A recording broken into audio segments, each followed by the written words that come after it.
SFIയുടെ സമ്മേളനത്തിൽ നിസ്കാരപ്പായ വിതരണം ചെയ്തിട്ടുണ്ട്. നിഷേധിക്കാൻ പറ്റുമോ?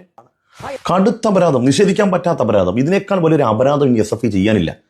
SFIയുടെ സംസ്ഥാന സമ്മേളനത്തിൽ നിസ്കരിക്കാൻ മുസല്ല കൊടുത്തിട്ടുണ്ടെങ്കിൽ ഇതിനേക്കാൾ വലിയൊരു ഭീകരവാദം, ഇത്രയും വലിയ കടുത്തൊരു തെറ്റ് SFI അതിന്റെ ചരിത്രത്തിൽ ചെയ്തിട്ടുണ്ടാകത്തില്ല.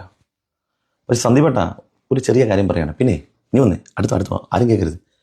നമ്മുടെ ജനൻ TV യിലെ അനിൽ നമ്പ്യാരില്ലേ, ജനൻ TV അനിൽ നമ്പ്യാരുടെ വീട്ടിൽ മുസ്ലിമീങ്ങൾക്ക് നിസ്കരിക്കാൻ ഒരു മുസല്ല ഉണ്ട്, രഹസ്യമായിട്ട് വെച്ചിരിക്കുക.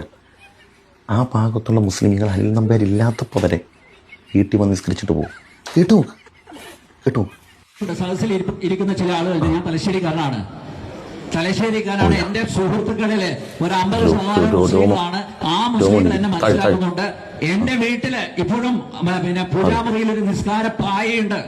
ഞാനില്ലാത്ത സമയത്തും അവിടെ വന്ന് പിന്നെ വിദേശത്തൊക്കെ വന്ന് കുടുംബസമേതം നിസ്കരിച്ചു പോകുന്നുണ്ട്. ഒരു തീവ്രവാദി അല്ലെങ്കിൽ വർഗീയവാദിയുടെ വീട്ടിൽ അങ്ങനെ വന്ന് പോവാം. ഒരാളെ SFIയുടെ സംസ്ഥാന സമ്മേളനത്തിൽ നിസ്കാരപ്പായ കൊടുത്ത വലിയ അപരാധം, അതിനേക്കാൾ വലിയ അപരാധമാണ് അനിൽ നമ്പ്യാർ സ്വന്തം വീട്ടിൽ രഹസ്യമായിട്ട് പൂജാമുറിയിൽ നിസ്കാരപ്പായ സൂക്ഷിക്കുന്നു, മുസല്ല സൂക്ഷിക്കുന്നു.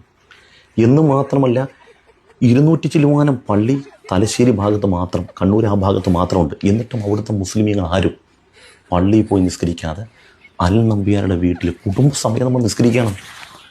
ഈ മനുഷ്യൻ അവിടെ പശ്ചാത്തലം ഒരുക്കി കൊടുത്തോണ്ടല്ലേ ഇവർക്ക് പള്ളിയിൽ പോയി നിസ്കരിച്ചൂടെ? ഇവർ പള്ളിയിൽ പോയി നിസ്കരിക്കാതെ അനിൽ നമ്പ്യാരുടെ ഈ ഒരൊറ്റ മുസല്ലയുള്ള പൂജാമുറിയിൽ ഒറ്റ മുസല്ലയിൽ വന്ന് കുടുംബസമേതം വന്ന് നിസ്കരിക്കുക. ആരെങ്കിലും പറഞ്ഞാൽ വിശ്വസിക്കുക കൂടെ.